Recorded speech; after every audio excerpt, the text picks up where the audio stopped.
संत गाडगेबाबा अमरावती विद्यापीठातील केंद्रीय उपकरणीकरण कक्ष येथे कोरोना चाचणी लॅब कार्यान्वित करण्यात आली असून ती सुरू झाली आहे। कोरोना संसर्ग प्रतिबंधासाठी संशयितांचे अहवाल तात्काळ मिळण्यास फार आता सोय अमरावतीकरांसाठी विद्यापीठाच्या माध्यमातून झाली आहे। आता कोरोनाचा अहवाल तात्काळ मिळणार असल्यामुळे उपचार जलद गतीने करणे शक्य होणार आहे। अमरावती जिल्ह्यातून कोरोना नष्ट करण्यासाठी फार मोठी मदत यामुळे आता झाली आहे।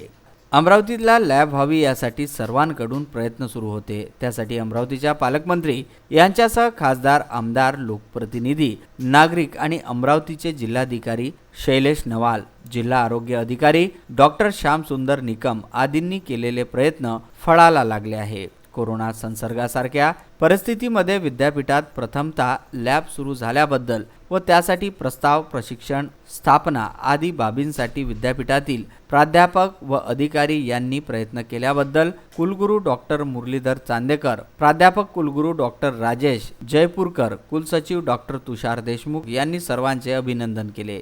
Bureau report, Vidarbha news.